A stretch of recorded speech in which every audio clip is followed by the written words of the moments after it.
Request చేస్తున్నాం. నేలమాళిగల నిలిచిన దేవత వారణాసి వారాహి మాత. ఇది ఆర్యోక్తి. వారణాసిలో వారాహి అమ్మవారి గుళ్ళోనే ఈ సినిమాకి శ్రీకారం చుట్టాడు మధు. సో అది ఖచ్చితంగా ఆ అనుగ్రహం క్యారీ అవుతుంది. సో అక్కడ గంగానది ఒడ్డు అయిపోయింది. మళ్ళీ రామచంద్రబాబు వచ్చి గోదావరి దగ్గరికి వచ్చారు. మళ్ళీ మధ్యలో విశాఖ శారదాపీఠానికి వెళ్ళారు. గోస్తని నదీ తీరంలో కూడా కొంత షూటింగ్ జరిపారు. సో దైవానుగ్రహం ఉన్న సినిమా ఖచ్చితంగా విజయవంతం అవుతుంది. రెండవది మాయాబజార్ సినిమాకి ఇలాగే అప్పుడు ఇంతంత ప్రీ రిలీజ్ ఈవెంట్లో ఉండవేమో, పింగళ నాగేంద్రరావు గారు ఆ సినిమాకి రచయిత, పాటలు మాటలు కూడా.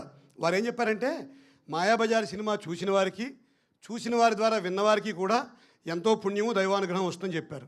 అలాగే ఈ సినిమాని చూసిన వారికి, విన్నవారికి, కన్నవారికి అందరికీ కూడా వారాహి అమ్మవారి అనుగ్రహం ఖచ్చితంగా వస్తుంది. సో ప్రేక్షకుల అనుగ్రహం కోసం ముందుకు వస్తుంది ఈ సినిమా. ఇంకా మరి నేను ఎక్కువ మాట్లాడితే నన్ను బాగా దండించగలిగిన మా మాస్టర్ గారు ఇక్కడే ఉన్నారు, మా అనిల్ రావుపూడి గారు. సో మా ఇద్దరు చాలాసార్లు చూసుంటారు. నా మొట్టమొదటి నిర్మాత సుప్రియ మేడం స్టేజ్ మీద ఉన్నారు. వారికి ఒకసారి ధన్యవాదాలు చెప్పే అవకాశం ఇప్పుడు వచ్చింది. రారండే వేడుక చూద్దాం టైంలో అప్పుడు నన్ను పిలిచే అవకాశం లేదు నాకు. మేడం గారికి ధన్యవాదాలు.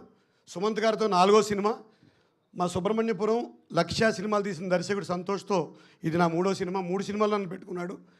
మధు గారికి, అదేవిధంగా మన శిరీష్ గారికి కూడా నా ధన్యవాదాలు తెలియజేస్తూ, హిట్ మెషిన్ 9 బ్లాక్ బస్టర్లలో 7 బ్లాక్ బస్టర్లో నేను ఉన్నాను.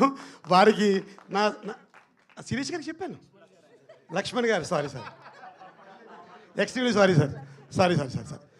సో లక్ష్మణ్ గారికి నా క్షమాపణలు తెలియజేస్తూ, వారు F2 సినిమాలో నాకు అవకాశం ఇచ్చారు. వారు ఉన్నారు మాతో పాటు. లక్ష్మణ్ గారు నాకు చాలాసార్లు ఫోన్లో కూడా మాట్లాడుతూ ఉంటారు. సో ఈ హిట్ మిషన్ తీసిన 9 బ్లాక్ బస్టర్లో 7 బ్లాక్ బస్టర్లో నేను ఉన్నాక అవకాశం ఇచ్చి, మళ్ళీ వాళ్ళ కొత్త సినిమాలో కూడా ఇవాళ మధ్యాహ్నం వెళ్ళాను, అవకాశం ఇచ్చారు. సో నా సినిమా జీవితానికి నిండుతనాన్ని, నిలకడతనాన్ని తెచ్చిన అనిల్ రావుపూడి గారికి ఒకసారి సభాముఖంగా ధన్యవాదాలు తెలియజేస్తాను. వారాహి అమ్మవారి అనుగ్రహం అందరికీ కలగాలంటే ఖచ్చితంగా ఈ సినిమా చూడాలి. పింగళ నాగేంద్రరావు గారు చెప్పిన మాటలు ఒకసారి గుర్తు తెచ్చుకోండి. సహనటులందరికీ కూడా ధన్యవాదాలు. థ్యాంక్ యూ అండి. అండ్ ఇప్పుడు ప్రొడ్యూసర్ లక్ష్మణ్ గారిని ఒక 2 మాటలు మాట్లాడవలసిందిగా రిక్వెస్ట్ చేస్తున్నాం. లక్ష్మణ్ గారు ప్లీజ్. ఆ 2 కూడా మాట్లాడుతున్నారు ఆయన. ఓకే. అండ్ ఇప్పుడు మనందరికీ